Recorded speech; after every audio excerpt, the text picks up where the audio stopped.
छत्रपती शिवाजी महाराज की जय भवानी। आजच्या सावंतवाडी नगर परिषदेच्या निवडणुकीला प्रचाराला उपस्थित माझे सहकारी मंत्री उदय सामंतजी, शिवसेनेचे मुख्य प्रवक्ते आणि या विभागाचे लोकप्रिय आमदार माजी मंत्री दीपकभाई केसरकरजी, त्याचबरोबर जिल्हा प्रमुख सच्चिदानंद परब आणि आपल्या उमेदवार नगराध्यक्ष पदाच्या ॲडव्होकेट सौ नीता सावंत कविटकर आणि प्रेमानंद देसाई, राजन पोकळे, अशोक दळवी, नारायण राणे, गणेश प्रसाद गबस, यशस्वी सौदागर, भारती मोरे, सर्व व्यासपीठावरील सन्माननीय मान्यवर, खूप नाव आहेत, व्यासपीठ मोठं आहे आणि हे आमचं वैभव आहे आणि समोर बसलेलं आमचं ऐश्वर्य आहे। आणि म्हणून मी आपल्या सगळ्यांना मनापासून या ठिकाणी विनंती करायला आलोय की आपल्या उमेदवार लाडकी बहीण नीता सावंत कविटकर यांना 2 तारखेला आणि त्यांच्या संपूर्ण पॅनलला विजयी करण्याची विनंती मी आपल्याला करतो। माझ्या लाडक्या बहिणी खूप मोठ्या प्रमाणावर इकडे आहेत, लाडके भाऊही आहेत, पण मी सगळ्यांनाच केसरकर साहेब बराच वेळ झाला ना इकडे थांबून ये, आणि मी आपली दिलगिरी व्यक्त करतो। थोडी थंडी आहे पण तरी सुद्धा आपण या ठिकाणी एवढा वेळ बसलात त्याबद्दल मी मनापासून आपल्याला धन्यवाद देतो, आपले आभार मानतो। आणि खऱ्या अर्थाने महाराष्ट्रामध्ये मी गेले 10-15 दिवस फिरतोय, रोज 6, 7, 8 सभा घेतो आणि कधी कधी शेवटच्या सभेला जायला उशीर होतो। एकदा विटा परवाच्या दिवशी सांगलीला 9:45 वाजता आम्ही पोहोचलो, परंतु 9:45 वाजता देखील एवढ्या मोठ्या संख्येने माझ्या लाडक्या बहिणी उपस्थित होता, एकही लाडकी बहीण हटली नाही, बसून राहिली आणि मी येईपर्यंत वाट बघत बसली। मी त्यांची माफी मागितली, क्षमा मागितली, लाडके भाऊही होते मोठ्या संख्येने। आणि हे प्रेम जे आहे, हे प्रेम महाराष्ट्रामध्ये मला पाहायला मिळतंय। असंच प्रेम विधानसभेच्या निवडणुकांमध्ये मी पाहिलं, सगळीकडे लाडक्या बहिणींची मोठ्या लक्षणीय संख्या, लाडके भाऊ सर्वजण मोठ्या प्रमाणामध्ये, मग शासन आपल्या दारीचा कार्यक्रम, लाडकी बहीण योजनेचा कार्यक्रम असू द्या, कुठलाही कार्यक्रम असू द्या, सभा असू द्या, लाडक्या बहिणी मोठ्या संख्येने उपस्थित राहायच्या। आणि म्हणून तेच चित्र मला आता दिसतंय, लाडक्या बहिणींनी ठरवलेलं आहे की लाडक्या भावाच्या पाठीशी उभं राहायला। आणि म्हणून मी इथं आपल्याला सांगू इच्छितो, ज्या उमेदवारांच्या मागे महिला, मतपेटीत त्यांचा नंबर पहिला। आणि माझी लाडकी बहीणच उभी आहे आणि लाडक्या बहिणी पण खूप मोठ्या प्रमाणावर आहेत, लाडके भाऊ आहे आणि अतिशय सर्व जे पॅनल आहे अतिशय मजबूत पॅनल आहे। वकील याच्यामध्ये आहेत, सुशिक्षित लोक आहेत आणि सगळं जे काही विजन असणारे लोक, या विकासाचं विजन असणारे लोक या निवडणुकीमध्ये उभे आहेत। आणि म्हणून मी आपल्याला एवढीच विनंती करेन, खरं म्हणजे कोकण आणि शिवसेना हे जे काही नातं आहे, बाळासाहेबांचं आणि शिवसेनेचं नातं, हे नातं कोणी तोडू शकत नाही। शिवसेना आणि कोकण कधीच कोणी वेगळं करू शकत नाही। आणि म्हणून कोकणाने नेहमी शिवसेनेला भरभरून दिले। या विधानसभेच्या निवडणुकीत पण कोकणातून 9 पैकी 8 शिवसेनेचे आमदार निवडून आपण दिले। हा इतिहास घडवला आपण। एक माणूस फक्त 1200 मताने पडलाय, नाही तर 100% शिवसेनेला विजयी करण्याचं काम आपण केलंय, त्याबद्दल देखील मी मनापासून धन्यवाद देतो। खऱ्या अर्थाने या ठिकाणी अख्खी सावंतवाडी, केसरकर आपल्या दीपकजींनी सांगितलं की त्यांनी काय काय केलं। दीपक केसरकर नगरपालिकेच्या नगराध्यक्षांचे अध्यक्ष होते, नगराध्यक्षांचे अध्यक्ष, आणि आणि म्हणून मला उदय सामंत मगाशी सांगत होते की म्हणून त्यांना नगरपालिकेचा जो अनुभव आहे या ठिकाणी त्यांनी कथन केलेलं आहे. खऱ्या अर्थाने दीपक केसरकर यांनी या सावंतवाडीवर प्रेम केलं, आपल्यावर प्रेम केलं आणि आपण देखील दीपक भाऊंवर प्रेम तसंच केलं आणि म्हणून चौथ्यांदा तुम्ही निवडून आले आणि विजयाचा चौकार मागच्या निवडणुकीमध्ये त्यांनी मारला आणि त्यासाठी तुम्हाला धन्यवाद देतो. एक आदर्श आमदार, एक आदर्श लोकप्रतिनिधी काय असतो हे दीपक केसरकर यांच्या रूपाने आपण महाराष्ट्राला दाखवलेलं आहे आणि म्हणून मी त्यांना मनापासून धन्यवाद देतो आणि मनापासून त्यांनाही शुभेच्छा देतो. आज ही निवडणूक जी आहे नगर परिषदेची, ही निवडणूक छोटी असली तरी सुद्धा ही निवडणूक तुमच्या सावंतवाडीच्या भवितव्याचा फैसला करणारी आहे, सावंतवाडीचं भवितव्य घडवणारी आहे, सावंतवाडीचा विकास घडवणारी आहे, तुमच्या मुलाबाळांचं भवितव्य घडवणारी आहे आणि म्हणून ही निवडणूक आपल्याला महत्वाची आहे. आणि म्हणून 2 तारखेला जे दीपक केसरकरजींनी आपल्याला जी विनंती केलेली आहे त्यांनी सगळं सांगितलंय की उमेदवार कोण कसा आहे, कुठल्या पक्षाचा उमेदवार काय, शिवसेनेचा उमेदवार काय, शिवसेना काय करते, हे सगळं सविस्तर त्यांनी सांगितलं. आणि म्हणून कोकण हा शिवसेनेचा अभेद्य गड आहे. जय महाराष्ट्र ही घोषणा या कोकणातून जन्माला आली आणि त्याचा देखील आम्हाला सार्थ अभिमान आहे. कोकणातल्या जनतेने नेहमीच भरभरून प्रेम शिवसेनेला दिलेला आहे आणि कोकणी माणसाने शिवसेनेला कधी अंतर दिलं नाही आणि शिवसेनेने देखील कोकणी माणसाला कधी अंतर दिलं नाही.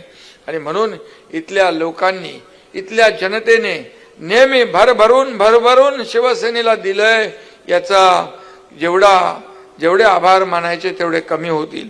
आणि म्हणून शिवसेना पूर्ण ताकदीने या निवडणुकीमध्ये उतरली आहे. मगाशी मी येताना केसरकरांचं भाषण ऐकत होतो की विचारांची लढाई असेल, विचार आणि विचारांची लढाई लढणारे आणि विचारांनी बाळासाहेबांचे विचार पुढे नेणारे आमची शिवसेना आहे. बाळासाहेबांचे विचार जेव्हा पायदळी तुडवू लागले त्यावेळेस या एकनाथ शिंदेने उठाव केला आणि या महाराष्ट्रातल्या तमाम जनतेने तो स्वीकारला आणि 80 जागा विधानसभेत आपण लढवल्या आणि त्यापैकी 60 आमदार तुम्ही आम्हाला निवडून दिले. हा देखील एक इतिहास आहे, महाराष्ट्रातला इतिहास आहे. आणि म्हणूनच या ठिकाणी ही निवडणूक जी आहे ही निवडणूक आपल्या अतिशय महत्वाची आहे.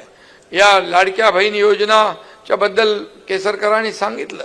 मी आपल्याला सांगू इच्छितो, मी देखील एक सर्वसामान्य कुटुंबातून आलोय. एका शेतकऱ्याच्या कुटुंबात माझा जन्म झाला. मी गरिबी पाहिली आहे, माझ्या आईची पत्नीची तगमग पाहिली आहे, काटकसर पाहिली आहे, कसा महिना चालवायचा हे पाहिले आहे, डोळ्यांनी पाहिलेलं आहे. आणि मी जेव्हा मुख्यमंत्री झालो त्यावेळेस मी ठरवलं माझ्या या महाराष्ट्रातल्या माता भगिनींसाठी काहीतरी चांगला निर्णय घ्यायचा आणि त्यामधूनच मुख्यमंत्री माझी लाडकी बहीण योजना जन्माला आली आणि लाडकी बहीण योजना सुरू झाली. अनेक लोकांनी अडथळे आणले, अनेक लोक म्हणाले फक्त घोषणा आहे, ये चुनावी जुमला आहे, ही काय योजना होणार नाही. परंतु एकनाथ शिंदे तुमचा भाऊ तिथं मुख्यमंत्री म्हणून बसला होता, जे बोलतो ते करून दाखवतो आणि म्हणून योजना सुरू झाली. आणि आता काही लोक अफवा पसरवतात, पण मी सांगतो कोणी माईका लाल आला तरी लाडकी बहीण योजना कधीही बंद होणार नाही. हे सुरू केलेली सर्वसामान्य लोकांसाठी काही किती सक्सेस स्टोरी बघतो आपण. काही 10 माझ्या लाडक्या बहिणी एकत्र आल्या, 20 आल्या, 50 आल्या, 100 आल्या. काही बचत गट केले, क्रेडिट सोसायटी केली, छोटे मोठे व्यवसाय करू लागले. काही लोकांनी आपल्या घराला आधार दिला. एक जर त्यांच्या कहाण्या ऐकल्या तर अंगावर शारे येतील. आणि म्हणून एक लाडकी बहीण योजना की अशी योजना आहे की या सर्वसामान्य लाडक्या बहिणींच्या जीवनाला आधार देणारी आहे. आणि म्हणून आता स्वतःच्या खात्यातले पैसे स्वतः काढून घेण्याचा अधिकार तुम्हाला दिला आहे, आर्थिक स्वातंत्र्य मिळवून दिलेलं आहे. आणि म्हणून लाडक्या बहिणी बरोबर आम्ही लेक लाडकी लखपती योजना केली व मुलींचं उच्च शिक्षणाची योजना केली. त्याचबरोबर एसटी मध्ये 50% सवलत दिली. किती निर्णय घेतले, किती निर्णय आमच्या लाडक्या बहिणींसाठी, लाडक्या भावांसाठी, शेतकऱ्यांसाठी नमो शेतकरी सन्मान योजना केली. लाडक्या भावांसाठी देखील आपण मुख्यमंत्री स्वयंरोजगार योजना केली. आणि म्हणून या एकीकडे विकास आणि एकीकडे लोकाभिमुख कल्याणकारी योजना केल्या. आता देखील मला वाटतं आपण केसरकर साहेब या ठिकाणी किती पैसे दिले मला माहित नाही. मी मुख्यमंत्री असताना 190 कोटी रुपये या ठिकाणी आपण या सावंतवाडीसाठी दिले. नळपाणी योजनेसाठी 58 कोटी, 15 कोटी संत गाडगेबाबा मंडई, 5 कोटी अग्निशमन केंद्र, असे अनेक आपण निर्णय या ठिकाणी घेतलेले आहे. हे सर्व शिवसेनेने केलंय.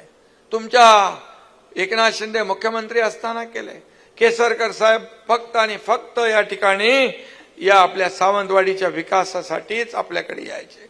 सावंतवाडीचा विकास झाला पाहिजे, सर्व सामान्य माणसाला न्याय मिळाला पाहिजे, ही भावना त्यांच्या मनामध्ये आहे. आणि एक अभ्यासू अशा प्रकारचा लोकप्रतिनिधी म्हणून तुम्ही त्यांना निवडून दिलं.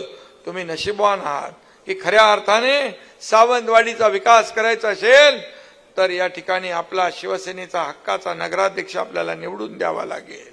आणि म्हणून मी तुम्हाला विनंती करायला आलोय की संपूर्ण टीम जी आहे, टीम आपण उभी केलेली आहे. आणि मी आपल्याला एवढंच सांगतो की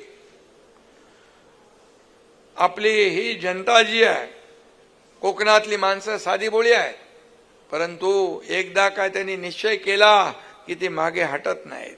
आणि म्हणून मगाचे केसरकर साहेबांनी सांगितलं की सावंतवाडीकरांना कोणी विकत घेणारा पैदा झाला नाही, ही वस्तुस्थिती आहे. कारण तुम्ही स्वाभिमानी आहात. या ठिकाणी तुम्हाला विकास पाहिजे आहे, या ठिकाणी इथं परिवर्तन पाहिजे आहे, या ठिकाणी या सावंतवाडीचा काया पालट आपल्याला पाहिजे. आणि म्हणून जे जे आम्ही केलं ते आपल्या समोर आहे. 2.5 वर्षामध्ये मुख्यमंत्री पदाच्या काळात हा एकनाथ शिंदे संपूर्ण महाराष्ट्रभर फिरला. मला लोक बोलायचे तुम्ही झोपता कधी, उठता कधी, जेवता कधी. मी त्यांना सांगायचो एकनाथ शिंदे झोपा काढायला नाही आलाय, विरोधकांच्या झोपा उडवायला आलेला आहे. आणि म्हणून खऱ्या अर्थाने मी तुम्हाला सांगतो 2.5 वर्षात 2.5 तासापेक्षा कधी मी जास्त झोपलो नसेल. कारण शेवटी मुख्यमंत्री म्हणून जेव्हा जेव्हा कुठेही आपत्ती, संकट, इर्षाळवाडी असेल, पूर असेल, महापूर असेल, जिथे संकट तिथे एकनाथ शिंदे, जिथे आपत्ती तिथे एकनाथ शिंदे पोहोचला. एक सर्वसामान्य कुटुंबातून एक जमिनीशी नाळ जुळलेला हा एकनाथ शिंदे आहे. आणि म्हणून मी जेव्हा सीएम होतो तेव्हा लोक म्हणायचे चीफ मिनिस्टर, मी म्हणायचो सीएम म्हणजे कॉमन मॅन. आता मी डीसीएम आहे. आता लोकच म्हणतात डेडिकेटेड टू कॉमन मॅन. काय प्रॉब्लेम आहे? कॉमन मॅन म्हणजे सर्वसामान्य माणूस हा आपला केंद्रबिंदू आहे, त्याच्याशी आपली नाळ जुळलेली आहे. आणि म्हणून मुख्यमंत्री पदाच्या काळामध्ये एवढ्या योजना केल्या का सर्वसामान्य लोकांसाठी, माझ्या लाडक्या बहिणींसाठी, भावांसाठी, शेतकऱ्यांसाठी, कष्टकऱ्यांसाठी, वारकऱ्यांसाठी, सगळ्या युवकांसाठी. आज त्या महाराष्ट्र सगळ्या क्षेत्रामध्ये नंबर 1 आहे. परदेशी उद्योग मंत्री इकडे आहेत. आम्ही दावोसला गेलो होतो जेव्हा पहिल्यांदा सुरुवातीला, मला वाटतं तेव्हा आपण सरकार स्थापन केलं होतं. मला वाटलं कोण महाराष्ट्रात येईल की नाही, पण महाराष्ट्रामध्ये त्यावेळेस 7 लाख कोटींची गुंतवणूक आपण 2 वेळा गेलो. 7 लाख कोटी गुंतवणूक, परदेशी गुंतवणूक महाराष्ट्रात आली. त्याने विश्वास ठेवला. कारण महाराष्ट्रामध्ये पोटेन्शियल आहे, महाराष्ट्रामध्ये चांगलं इन्फ्रास्ट्रक्चर आहे, कनेक्टिव्हिटी आहे, स्किल मॅन पॉवर आहे. उद्योगामध्ये आपण नंबर 1 ला आहे, परदेशी गुंतवणुकीत नंबर 1 ला आहे, जीडीपी मध्ये आपण नंबर 1 ला आहे, स्टार्टअप मध्ये आपण नंबर 1 ला आहे. आणि या सगळ्या गोष्टी ज्या आहेत आपल्याला इथं सावंतवाडीत देखील, आपल्या या महाराष्ट्रामध्ये सावंतवाडीला देखील नंबर 1 ला आणायचं असेल तर या ठिकाणी केसरकरांच्या मार्गदर्शनाखाली नगराध्यक्ष पदाचे उमेदवार आपले विजयी झाले पाहिजे. ही विनंती मी आपल्याला करायला आलो. आणि तुम्ही एकदा ठरवलं कोकणातल्या लोकांनी की ते काळ्या दगडावरची भगवी रेग आहे असं मी मानतो. आणि म्हणून मी जे बोलतो ते करतो. माझं पोटात एक ओटात नाही आहे. माझा अजेंडा साफ आणि स्वच्छ आहे, विकास. मला काय मिळालं यापेक्षा महाराष्ट्रातल्या जनतेला काय मिळालं हे मी पाहिलं. खुर्ची हा आमचा अजेंडा नाही. ज्या लोकांनी आम्हाला खुर्चीत बसवलंय त्या लोकांचे प्रश्न काय, त्यांच्या समस्या काय, त्या जाणून घेऊन सोडवणं हे आमचं काम आहे. सरकार कुणासाठी असतं? सरकार सर्वसामान्य लोकांसाठी असतं. एका मुलीने आत्महत्या केली शिक्षणासाठी, इंजिनिअरिंगचं शिक्षण घेत होती. एका मुलीने आत्महत्या केली, रात्री टीव्हीवर बातमी ऐकली 12:30-1 वाजता, मनाला वेदना झाल्या, यातना झाल्या. म्हणालो कशासाठी सरकार, कशासाठी सत्ता? सर्वसामान्यांचं सरकार आपण म्हणतो आणि आपल्या सरकारमध्ये एक मुलगी शिक्षणासाठी आत्महत्या करावी लागते. 50% फी पालक भरत होते, 50% फी सरकार भरत होतं. आणि त्या मुलीला वाटलं 50% फी माझे वडील भरू शकत नाही, वडील आत्महत्या करतील, म्हणून तिने स्वतः आत्महत्या केली. अतिशय दुर्दैवी घटना होती. त्याच दिवशी मी ठरवलं हे सरकार सर्वसामान्यांचं, गोरगरिबांचं आणि शिक्षणासाठी एक मुलगी आत्महत्या करत असेल त्या सत्तेचा उपयोग काय? त्याच दिवशी एकनाथ शिंदेने ठरवलं सरकार 50% फी भरत होते ते 100% फी भरण्याचा निर्णय आपण घेतला. हे सरकारचं काम आहे, हे सरकारचं काम आहे. ते आम्ही केलं. अनेक निर्णय आम्ही घेतले. कोकणासाठी देखील अनेक निर्णय घेतले. कोकणामध्ये देखील हे तर आपला सावंतवाडीचा विकास तर नक्की होईलच, परंतु मी आपल्याला सांगतो सिंधुरत्न योजना, केसरकर साहेब नेहमी सांगत असतात सिंधुरत्न योजना बंद झाली. आपल्या कॅबिनेटमध्ये देखील चर्चा होते सिंधुरत्न योजना देखील सुरू झाली पाहिजे. त्यासाठी देखील हा एकनाथ शिंदे प्रयत्न करेल. त्याचबरोबर कोकणामध्ये जसं मुंबई पुणे ऍक्सेस कंट्रोल झाला, नागपूर मुंबई समृद्धी महामार्ग झाला, तसा त्या धर्तीवर मुंबई सिंधुदुर्ग ऍक्सेस कंट्रोल रस्ता आपण करतोय, ग्रीनफील्ड रस्ता करतोय आणि तो देखील त्याचा डीपीआरचं काम चालू आहे. MSRDC माझ्याकडेच आहे. हा जो प्रवास आहे हा प्रवास अगदी शॉर्ट मध्ये होईल, प्रवासाची वेळ वाचेल. सावंतवाडीतून जाईल ना, ते आपण कुठे घालायचं ते आपण ठरवू ना. मंत्री मीच आहे आणि तुमचं ऐकायलाच लागेल मला. तुम्ही आमचे मुख्य प्रवक्ते आहात आणि म्हणून चिंता करू नका. जो आहे आपला मुंबई सिंधुदुर्ग हा रस्ता याचं निम्म्यावर वेळ येईल. 25 तास 20 तास नागपूर मुंबई यायला प्रवासाला लागत, आज 7 ते 7 तासामध्ये नागपूरचा माणूस मुंबईत पोहोचतोय. आणि शेतकऱ्याचा मालाचा ट्रक सकाळी निघालेला 3 दिवसांनी पोहोचायचा, तो आता सकाळी निघालेला ट्रक संध्याकाळी APMC मार्केटमध्ये पोहोचतोय. हे बदल घडवलाय.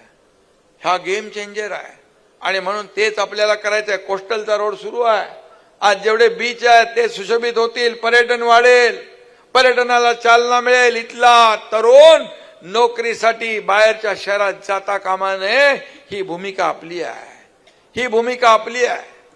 आणि म्हणून विकासाला महत्व देणारं आपली शिवसेना आहे. आणि म्हणून आम्ही शासन आपल्या दारी घेऊन गेलो. शासन आपल्या दारी, लोक बाळासाहेब म्हणायचे कार्यकर्ता घरात नाही लोकांच्या दारात गेला पाहिजे, शासन लोकांच्या दारात गेलं पाहिजे, बाळासाहेब सांगायचे. आणि हा एकनाथ शिंदे मुख्यमंत्री असताना शासनच मंत्रालय लोकांच्या दारात नेलं. शासन आपल्या दारी, योजना होत्या, सगळं लाभार्थी होते, पण लाभार्थी लाभापासून वंचित राहत होते. आणि म्हणून आम्ही शासन आपल्या दारी घेऊन गेलो. 4 कोटी लोकांना त्याचा फायदा झाला. 4 कोटी लोकांना.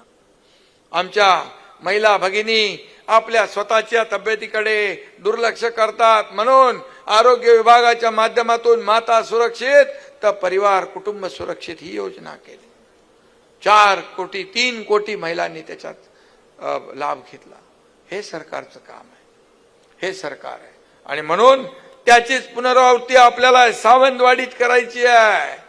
आणि म्हणून काही लोक इकडे येऊन सांगितलं की निधी आम्ही देणार नाही म्हणून. असं पण मी आपल्याला सांगतो नगर परिषदा कोणाच्या अखत्यारीत असतात?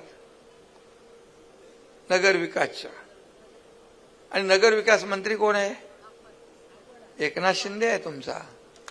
त्यामुळे नगर विकास खात्यातून जे जे आपले प्रस्ताव येतील आणि ते प्रस्ताव मान्य करून त्याला निधी तात्काळ वितरित केला जाईल हा शब्द आपल्याला देतो.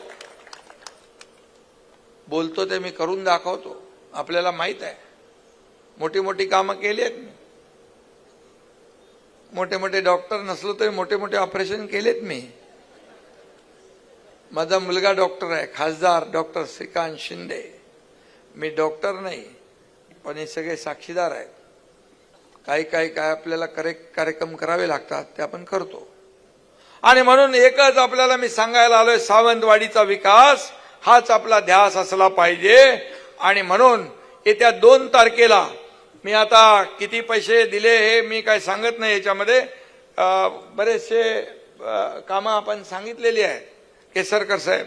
आणि त्यामुळे या ठिकाणी आपल्याला मी सांगतो, तुम्ही हक्काचा आपला शिवसेनेचा नगराध्यक्ष या ताईच्या रूपाने आपण निवडून द्यायचा आहे. ताईच्या रूपाने निवडून द्यायचं आहे. लाडकी बहीण आहे आणि म्हणून लाडक्या बहिणीला हा तुमचा भाऊ कुठेही अंतर देणार नाही, निधीमध्ये अंतर देणार नाही. विकासाला जेवढे पैसे लागतील, शेवटी विकास हाच महत्वाचा आहे. लोकांच्या आयुष्यामध्ये बदल घडला पाहिजे, चांगल्या सोयी सुविधा दिल्या पाहिजे. सरकारचं आमचं जबाबदारी आहे. आणि म्हणून मी सांगतो, कोणी काही म्हणेल त्याच्यावर सोडून द्या विषय, पण तुम्हाला निधीची कमतरता नगर विकास खात्याकडून कधी कमी पडणार नाही हा शब्द पुन्हा एकदा मी आपल्याला देतो. आणि म्हणून येत्या 2 तारखेला आपण धनुष्यबाणासमोरचं बटन दाबून या ठिकाणी संपूर्ण पॅनलला विजयी करायचं आहे. आपल्याला विकास पाहिजे.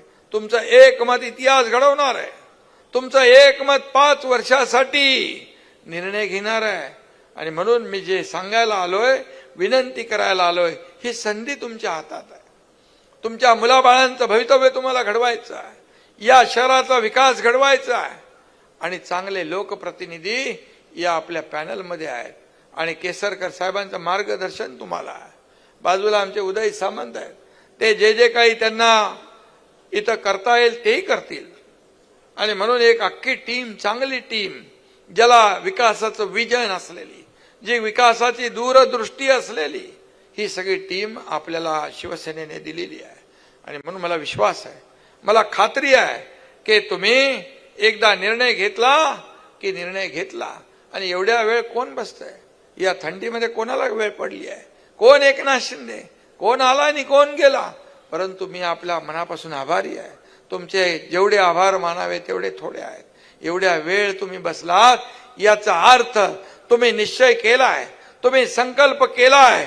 या वेळेस शिवसेना आणि धनुष्यबाण म्हणजे विकास, शिवसेना म्हणजे विकास. आणि एवढे लोक, या लोकांनी निर्णय घेतला तर मला वाटतं भल्या भल्यांचं डिपॉझिट जप्त झाल्याशिवाय राहणार नाही, अशा प्रकारचा विश्वास मी व्यक्त करतो. आणि केसरकर साहेब, आपल्यालाही मी शब्द देतो की आपण या विकासासाठी जी काही कामं करायची आहेत, या सावंतवाडीसाठी, ती बिलकुल आपण निश्चिंतपणे यांना शब्द द्या. तुमचा शब्द खाली पडू देणार नाही. हा एकनाथ शिंदेचा शब्द आहे, हा एकनाथ शिंदेचा वादा आहे. आणि म्हणून मी आपल्याला पुन्हा एकदा नम्र विनंती करतो, येत्या 2 तारखेला धनुष्यबाणासमोरचं बटन दाबून आपल्याला या संपूर्ण पॅनलला विजयी करायचं आहे. आणि 3 तारखेला विजयाचे फटाके फोडायचे आहे. या सावंतवाडीवर विकासाचा भगवा झेंडा डौलाने फडकवा. जय हिंद, जय महाराष्ट्र.